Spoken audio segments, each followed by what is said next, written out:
All right, the eighth member of this class is Christen Press.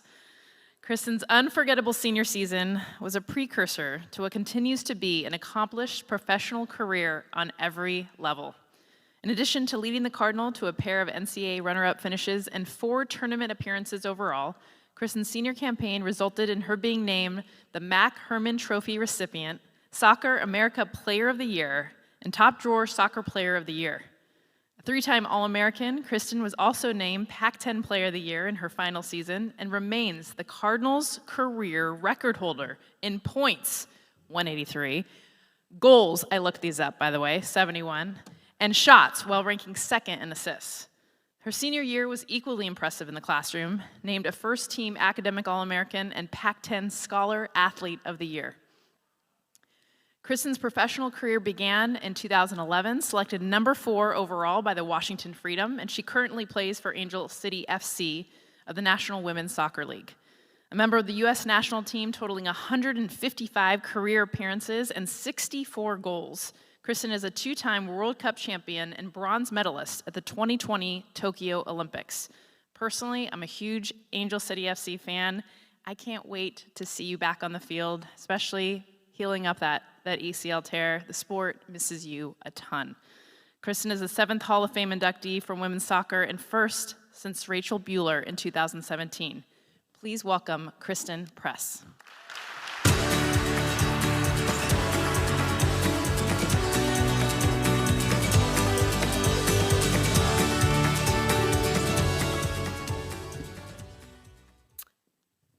I'm standing here today because of a Jesse McCartney concert. Now, I recognize probably most people in this room don't know who Jesse McCartney is, but he was a one-hit wonder that was very popular when I was in high school. And as the story goes, my mom thought it would be interesting for me to consider Stanford, and she was raised in Palo Alto, and she was trying to convince me to go to Stanford's identification camp. And I didn't feel like going. I don't know what was going on in my very important high school life, but I had to kind of negotiate with her. And I found out that Jesse McCartney was playing in San Jose a couple days after the end of the Stanford ID camp. And so we shook hands and we agreed that I would go to this camp with one of my friends as long as she would take me to the concert after. And the rest is actually history because I wasn't going to be recruited by Stanford. And though my parents always let me know that I was the best player in the world in their eyes, I never would have ended up here, but this silly twist of fate. I had 4 or 5 days at the Stanford ID camp, and my future coach, who's still the current coach of the team, came up to me on the last day and he said, "I'm gonna want you to come to Stanford." And then the next day I went to the concert, so it was an overall great week. And that moment, as silly as it is, actually turned my life around because at the time I come from a very high-achieving family and I didn't even think of myself as smart.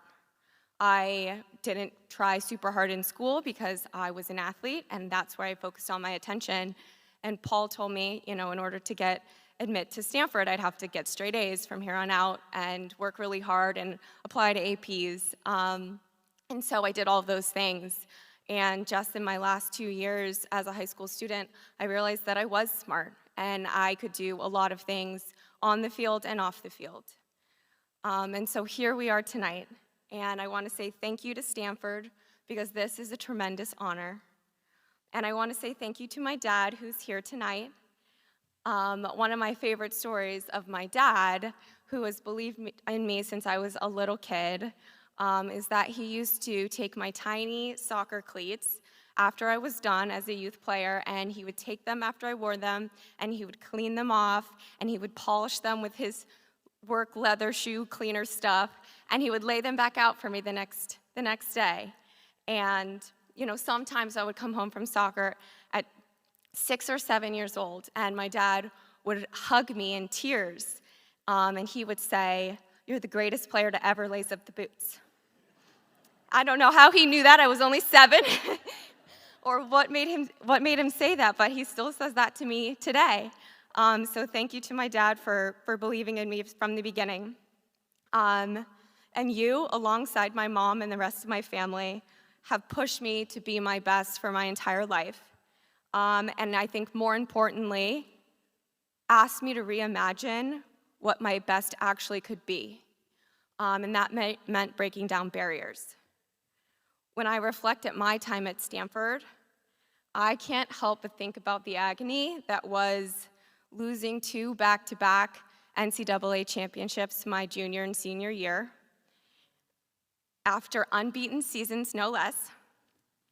And at the time, it felt like those failures would stain my entire career. But now, standing here, I know that these brutal setbacks were the moments that prepared me for even bigger wins.